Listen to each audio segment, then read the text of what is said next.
I wasn't expecting my ego to get wrecked by a girl with a paintbrush and glitter stuck to her cheek. The sunlight pouring through the tall windows of the ballroom hit the chandeliers, scattering prisms over the half-finished decorations. Ghost cutouts, pumpkin centerpieces, fake cobwebs. My kind of chaos because I owned it. Every Halloween, the biggest, wildest masquerade party in Austin happened right here, under my roof. And this year was supposed to be bigger, louder, until she walked in and decided to rearrange my stage. "Mr. Hawthorne," she said, not looking up from her ladder. "You can't have the fog machines inside the dining area. Fire hazard? Hazard?" I leaned against the nearest column, arms crossed. "The only hazard in this room is how good I look in a tux." She glanced down at me, finally. Green eyes, steady, unimpressed. "You think you're charming, don't you?" "I know I am." She climbed down, tucking her clipboard against her chest. She wore jeans and a faded Haunted Hall staff t-shirt, sleeves rolled up. Nothing fancy. But somehow she looked like she'd never belonged to the noise of this place, and maybe that's what bothered me. Everything about her said real, and I wasn't sure I remembered what that felt like. "I'm Tessa," she said, still brisk. "The event coordinator you hired," I smirked. "You're not what I ordered," she raised a brow. "Did you expect someone who flattered you?" "Usually comes standard." I'm not standard. For some reason, that hit harder than it should have. I watched her stride away toward the stage, barking orders to the staff with quiet confidence. Normally, I'd have tuned it out, but something about her voice, steady, no nonsense, cut through the usual party noise. I'd built my empire on noise. Clubs, hotels, events. Parties were currency, and I was a billionaire because people loved pretending around me. Masks, music, excess. The world came to my door to forget themselves. And I let them, but this girl didn't look like she wanted to forget anything. "Hey," I called out. "You forgot something." She turned. "My permission." She gave me a flat look. "Your permission doesn't override fire codes. Savage." I liked it. She walked off again, and I realized I was smiling like an idiot. Not my usual reaction to being defied. By noon, she had the ballroom transformed. I watched her direct a crew twice her size with precision that bordered on art. I was supposed to be in meetings, investors, sponsors, press, but I stayed. I told myself I was supervising. Truth was, I just wanted to see what she'd say next. When she caught me still standing there an hour later, she didn't even pause. "You're hovering." "I'm observing leadership," I said, "from 10 feet away." "It's my best angle," she sighed. "You're impossible." And yet, here I am. She laughed then, a small, unguarded sound. The first real thing I'd heard all morning. That sound stuck with me. By the time she took a break, the sunlight had shifted, warming the dust motes floating in the air. She sat on a crate, drinking water. I sat beside her before she could tell me not to. "You don't like parties?" I asked. "Not ones that cost more than tuition. So you're one of those practical people." "I'm one of those people who works hard for what she has." "That's cute." She shot me a glare. "Don't patronize me, Mr. Hawthorne." "Then stop calling me that." "It's Adrian." "Fine, Adrian." She sipped her water. "Why do you throw parties like this?" I shrugged. "Because people expect me to." "Do you want to?" "No one ever asked me that." For a moment, the noise in my head went silent. I looked at her. "You really care about that answer?" "I care about not wasting my time on something meaningless." Her words landed heavier than she knew. Because somewhere under the sarcasm, under the arrogance, was a guy who wasn't sure what meaningful looked like anymore. I cleared my throat. "You take your job too seriously. And you don't take yours seriously enough."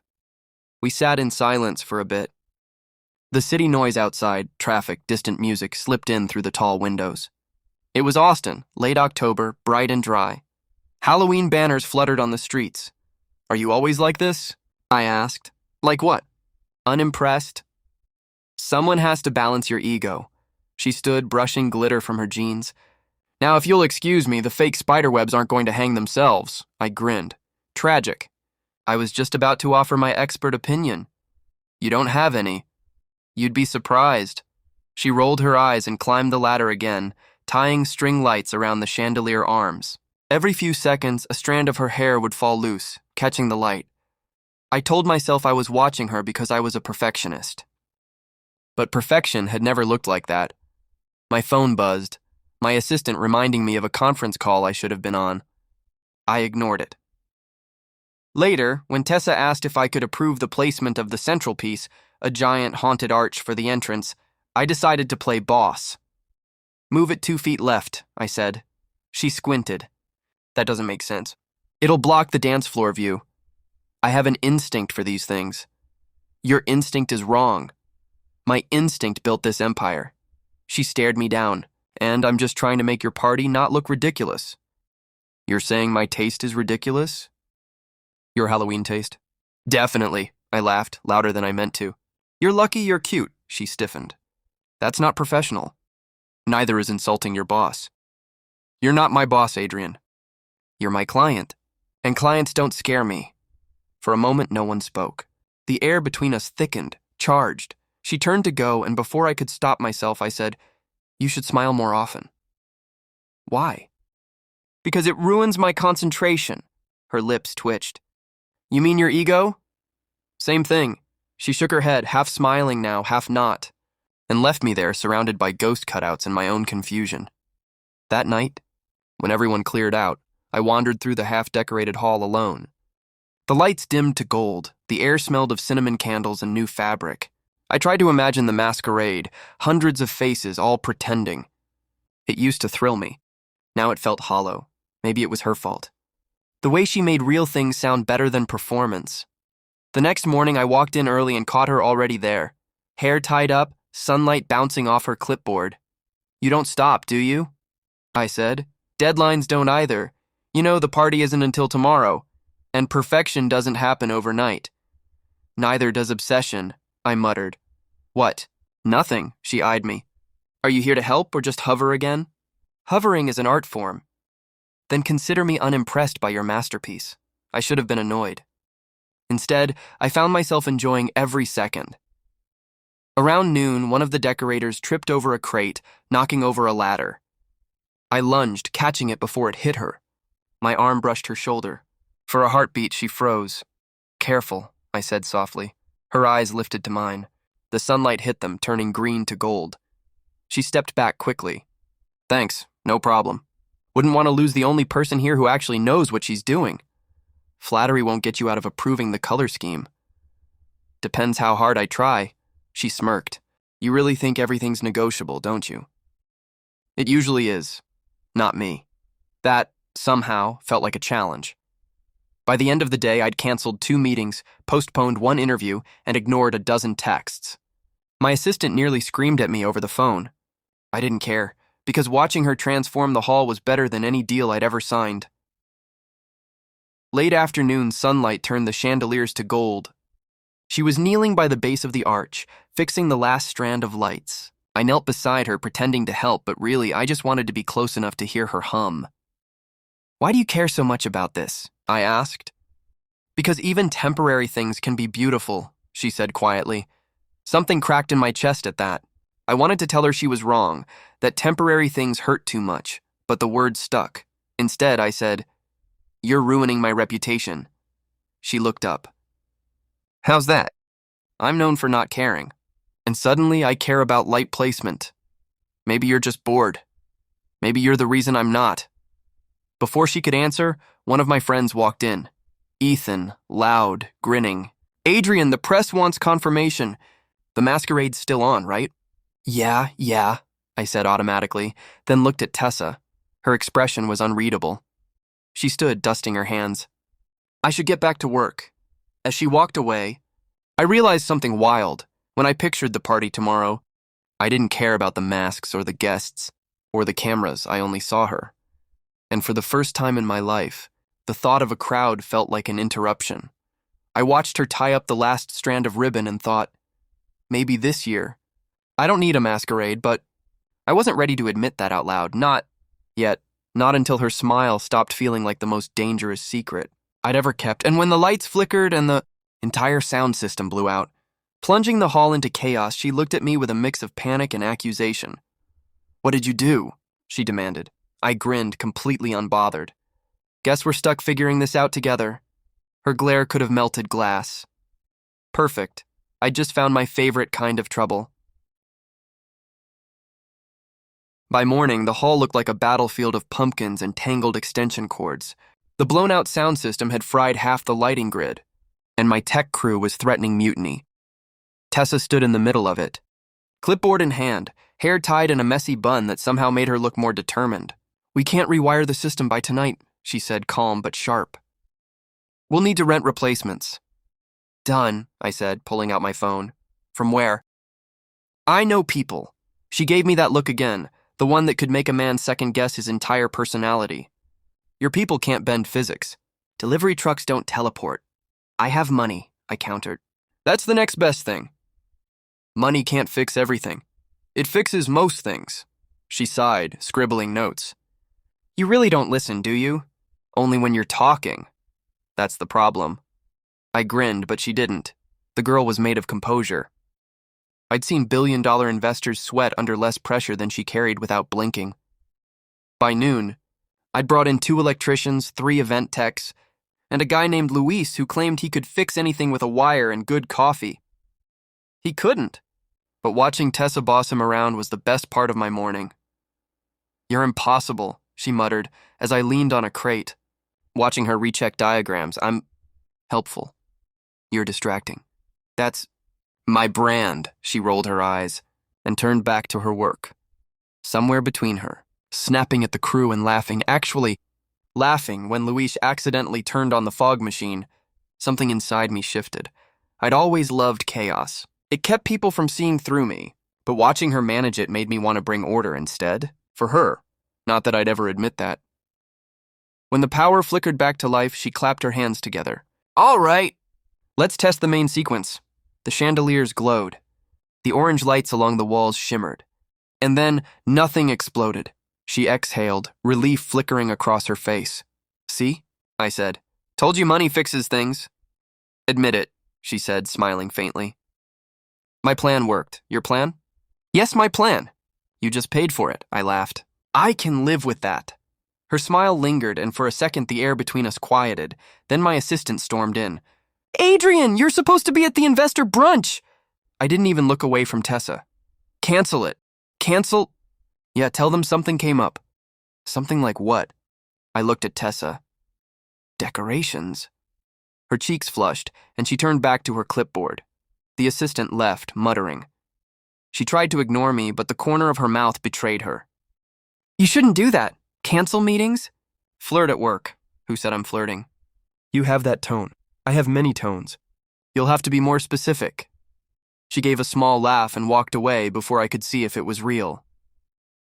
By the time the afternoon sun stretched across the hall, the crew had left for lunch. Only the 2 of us remained, tangled in strings of half-hung lights. Tessa balanced on a ladder, reaching to tape a bat silhouette to the arch. I stood below, holding the reel of tape.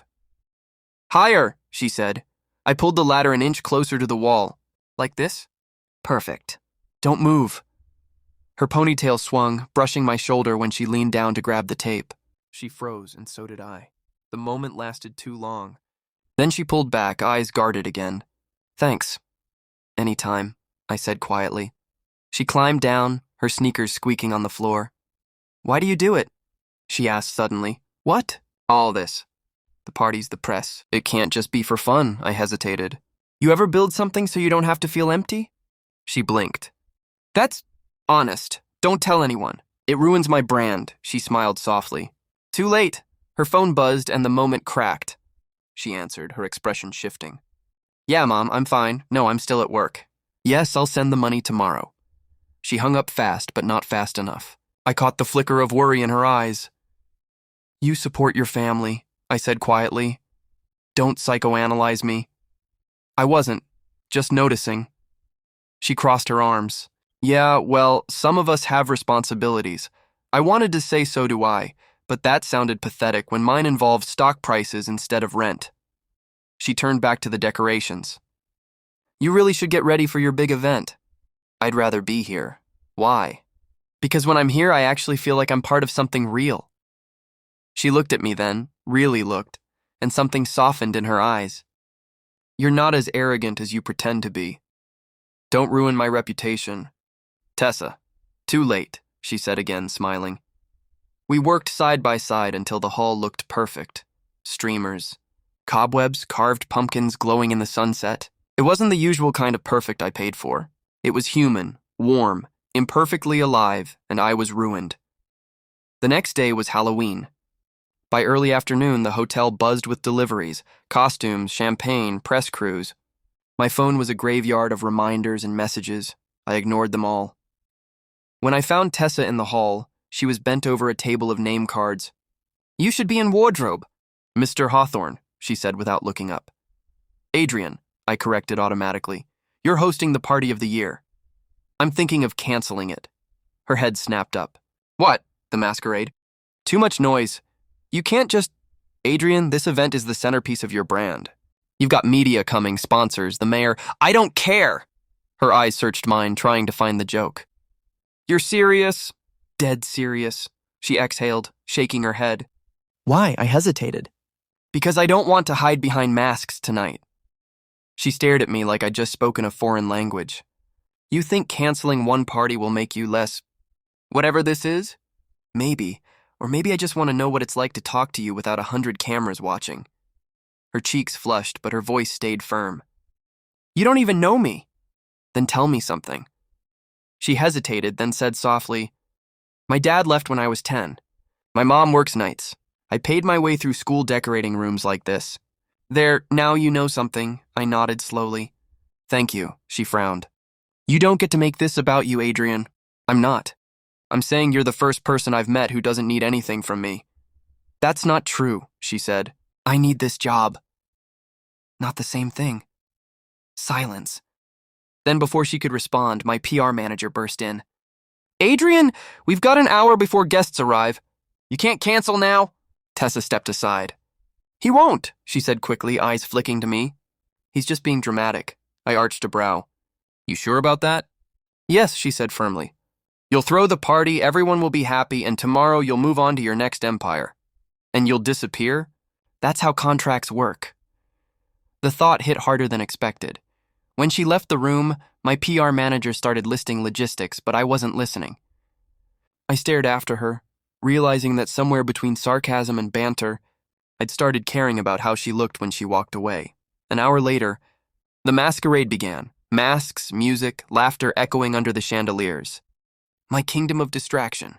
I stood at the center of it wearing a half mask, holding a drink I didn't want, pretending like always. And then I saw her, across the room, in a simple black dress, clipboard gone, hair loose. She wasn't supposed to stand out, but she did. Everyone else glittered. She glowed. She caught me staring and looked away. I followed her through the crowd. "You showed up," I said, stepping beside her. "I work here.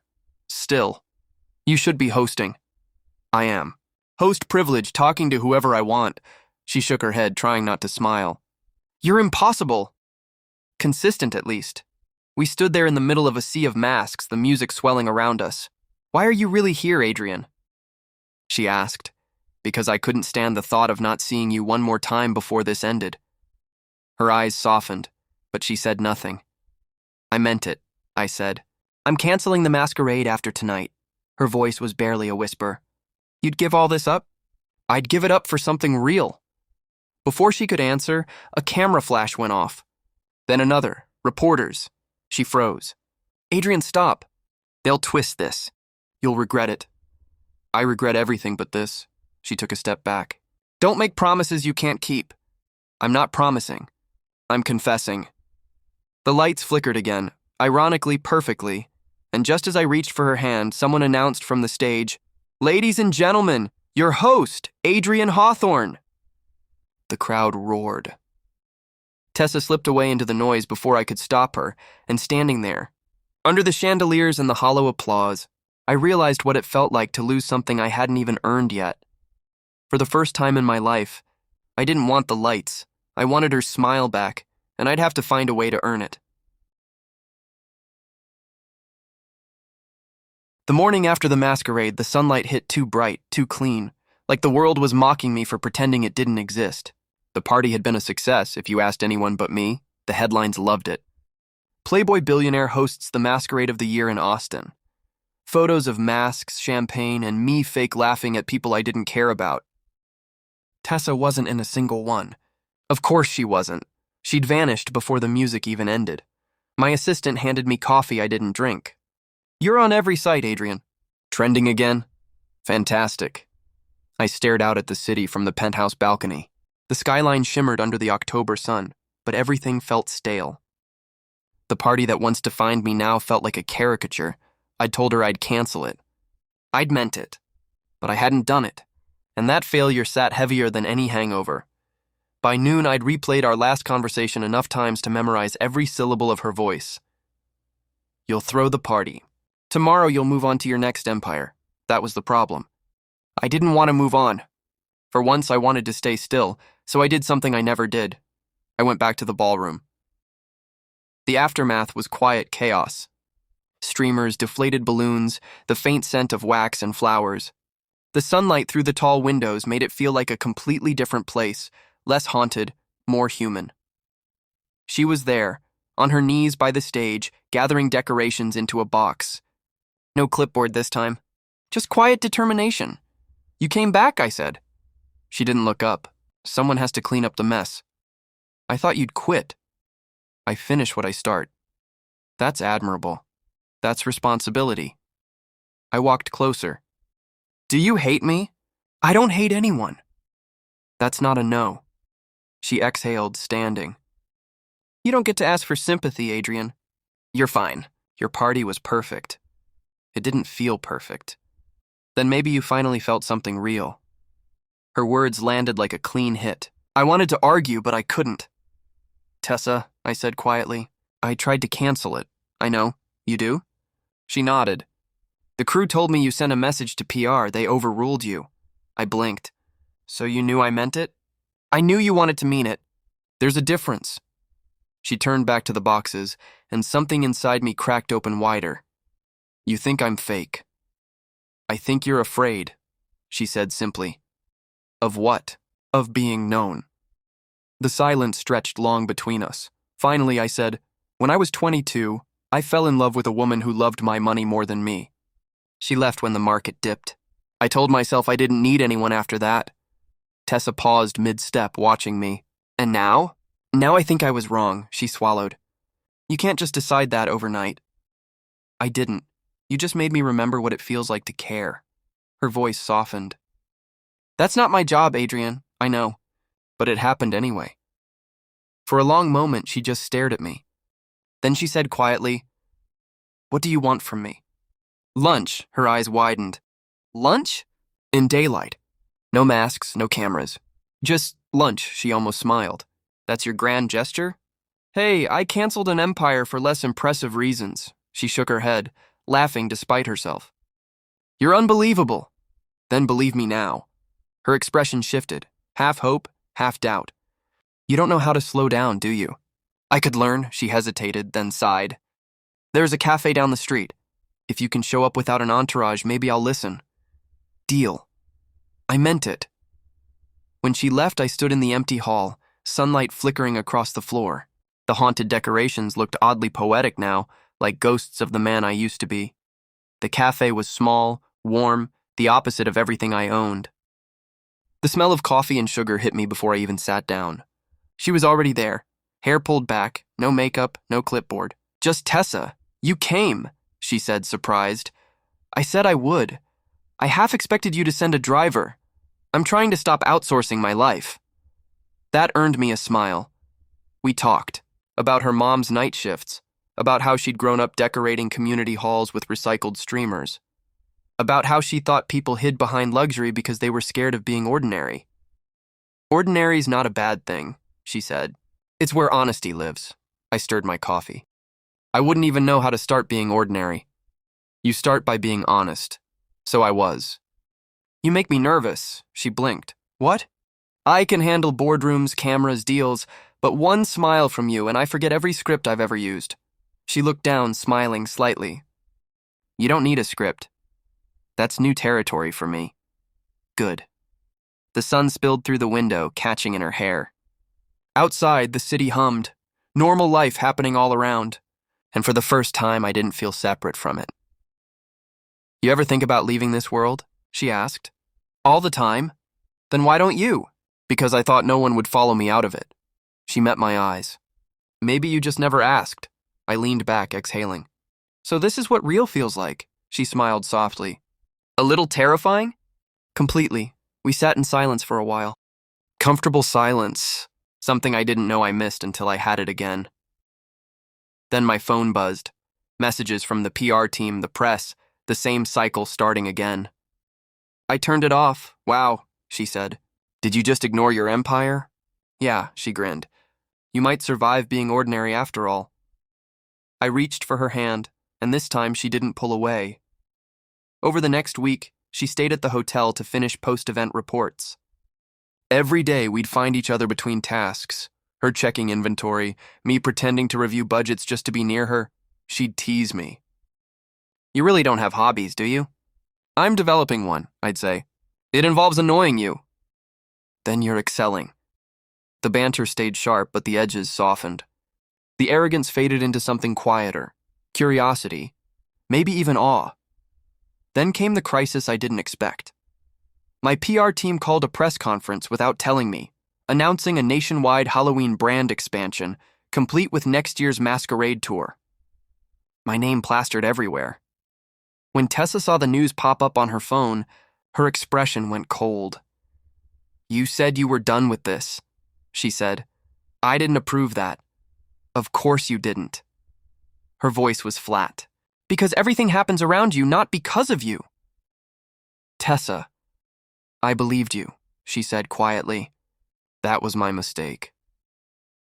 She walked out before I could stop her. The silence she left behind hurt worse than any scandal ever could. I tried calling. She didn't answer. I sent texts, nothing. That night, I went to her place. She lived in a small apartment on the east side, 2 floors up from a bakery. The hallway smelled like coffee and paint. She opened the door halfway, tired eyes, arms crossed. Adrian, it's late. I needed to see you. I'm not your latest project. I know. You're the only thing I don't want to own. Her guard faltered. I stepped closer. I didn't approve the press release. I shut it down as soon as I saw it. But you're right. Things happen around me because I've let them. I built a world I can't even control anymore. Then maybe it's time you start over, she said softly. That's what I'm trying to do. With you. She hesitated. You can't just rebuild yourself for someone else. Then I'll do it for me. But I hope you'll stay. Her eyes searched mine for a long moment, then softened. You really canceled it? Every contract. Every tour. No more masquerades, she blinked. You actually did it. Turns out, your smile was the only mystery I still wanted to solve. Her laughter broke through the tension, quiet and real. That's the cheesiest thing you've ever said. Yeah, but it's honest. She shook her head, smiling despite herself. You really are learning.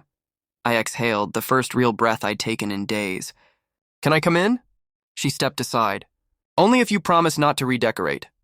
No guarantees, we talked for hours, no glitter, no chandeliers, no masks. Just us.